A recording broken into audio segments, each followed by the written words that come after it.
మహాగణపతిం మనసా స్మరామి మహాగణపతిం మనసా స్మరామి. Dear creations family అందరికీ నా హృదయపూర్వక ధన్యవాదాలు. సో అలాగే ఈ వారం 30వ తారీఖు నుంచి సెప్టెంబర్ 5వ తారీఖు వరకు కూడా ద్వాదశ రాశుల వారికి సంబంధించి రాశి ఫలాలు ఏ విధంగా ఉండబోతున్నాయని చూద్దాం. ఈ వారం మేజర్ ట్రాన్సిటల్ చేంజ్ విషయానికి వస్తే శుక్రుని యొక్క స్థాన మార్పు మనం గమనించవచ్చు. కన్యారాశి అయిన నీచ రాశిలోంచి శుక్రుడు తులారాశిలోకి మారుతూ ఉన్నారు.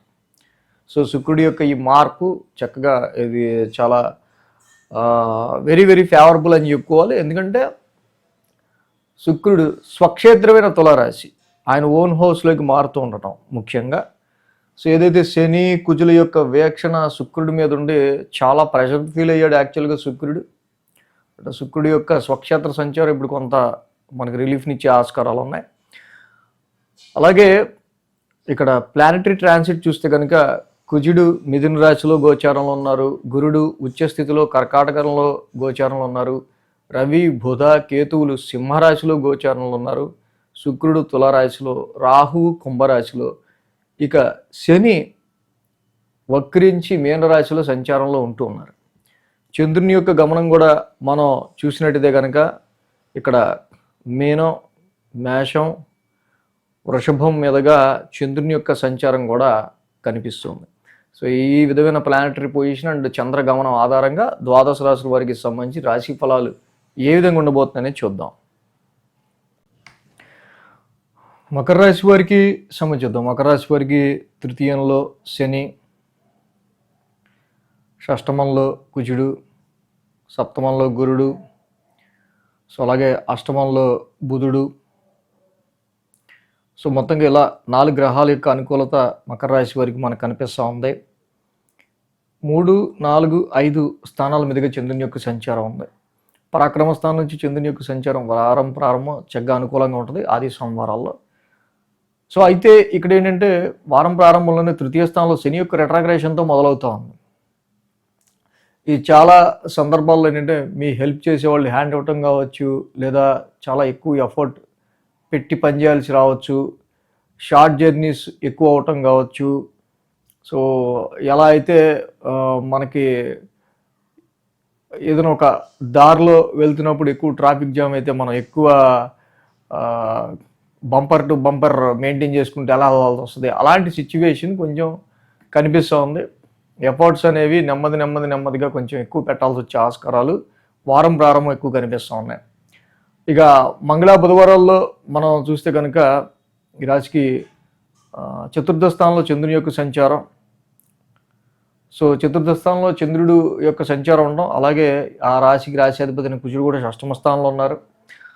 సో ఈ రాశి వాళ్ళకి సంబంధించి ఒక రకమైన ఎమోషనల్ ఫీలింగ్స్ అనేవి మంగళ బుధవారాల్లో, సో ఏదైతే ఒక ప్రాబ్లమ్స్ని కానీ ఇష్యూస్ని కానీ హర్డిల్స్ని కానీ మనం ఫేస్ చేస్తూ ఉన్నప్పుడు వాటిని ఓవర్కమ్ అవ్వడానికి సమ్ ఫైటింగ్ చేస్తూ ఉంటాం.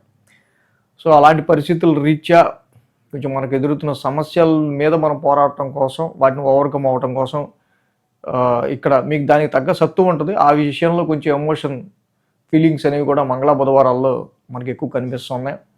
వారాంతరం చూస్తే పంచమ స్థానంలో చంద్రుని యొక్క సంచారం. సో పంచమ స్థానంలో చంద్రుని యొక్క సంచారంలో అదే రాశ్యాధిపతి శుక్రుడు కూడా ఓన్ హౌస్లో ఉంటున్నారు. సో ఏదైనా న్యాచురల్ ట్రాన్సిట్లో ఇన్ 10th హౌస్ శుక్రుడి యొక్క స్ట్రెంత్ అంత ఉండదు. ఎందుకంటే 10th హౌస్లో డైరెక్షనల్ స్ట్రెంత్ రవికి ఉంటుంది. అదే శుక్రుడు అసలు క్వైట్ ఆపోజిట్ ప్లానెట్. సో కాబట్టి కొంత డైరెక్షనల్ స్ట్రెంత్ లేదు కాబట్టి ఉద్యోగంలో నెమ్మదిగా వెళ్దాం, సానుకూలంగా వెళ్దాం, ప్లెజెంట్గా వెళ్దాం, కాంపిటీషన్ ఎందుకు, ఇప్పుడు వీడు బాగా చేసి మాత్రం పక్కనోడు ఏం చేసాడని చెప్పు పాపం వాడంత కష్టపడితే, ఇలాంటి ఫీలింగ్స్ ఏవో ఉంటుంటాయి వీళ్ళకి. సప్తమంలో గురుడు వ్యాపార అభివృద్ధికి, మ్యారిటల్ లైఫ్లో బాండింగ్కి, ఇతరత్ర వీటికి సంబంధించిన విషయాల్లో చాలా బాగా ఈ రాశికి సంబంధించి పాజిటివ్ రిజల్ట్స్ ఇస్తూ ఉంటారు. అలాగే అష్టమ రవి దోషం కూడా కొంచెం కనిపిస్తుంది. అష్టమంలో రవి కేతువుల యొక్క సంచారం ఈ రాశి వాళ్ళకి మెయిన్గా కనిపిస్తుంది. సో కొంతవరకు ఇప్పుడు ప్రజెంట్ ఉన్న ఏంటి ఒక్కసారిగా మనకి డిమాండ్ తగ్గిందనో, లేదా ఏంటి ఒక్కసారిగా మనకి సప్లై అంటే మనకి సంబంధించిన టర్న్ ఓవర్ తగ్గిందనో, ఇలాంటి చిన్నపాటి ఫైనాన్షియల్ క్రైసిస్ లాగా ఏదో మనకు అనిపించే ఆస్కారాలు ప్రజెంట్ కనిపిస్తూ ఉన్నాయి. ఆ రవితో పాటు కేతువు కూడా ఉన్నాడు అష్టమ స్థానంలో. సో అలా ఈ రాశి వాళ్ళకి సంబంధించి మనం మెయిన్గా చూస్తే కనుక ఈ అష్టమ స్థానంలో రవి కేతువుల్ని మనం మెయిన్గా తీసుకోవాలి. ఈ రవి కేతువుల యొక్క సంచారం అటు మ్యారిటల్ లైఫ్ మీద, ఇటు ఫైనాన్షియల్ సిచ్యువేషన్స్ మీద, హెల్త్ మీద కూడా దీని ఇంపాక్ట్ అనేది ఉంటుంది. సో కాబట్టి బోన్, ముఖ్యంగా బోన్, ఎముకలకి సంబంధించి కాల్షియం, డి విటమిన్, ఇమ్యూనిటీకి సంబంధించిన విషయాల్లో కొంచెం సఫరింగ్, కఫానికి సంబంధించి కఫ రోగానికి ఎక్కువ గురవటం. సో కాబట్టి రవికి జపాకుసుమ సంకాసం చదువుకుంటే చాలా మంచిది. కేతువుకు కూడా జండరాకులు ఉన్న చోట చక్కగా రాహుకేతువులు ఇద్దరికి పాలాభిషేకం చేయటం మంగళ శనివారాలు ఇంకా మంచిది. ఈ వీడియో కనుక మీకు నచ్చినట్లయితే లైక్ చేయండి, షేర్ చేయండి. మరిన్ని అప్డేట్స్ కోసం సబ్స్క్రైబ్ చేయడం మాత్రం మర్చిపోకండి.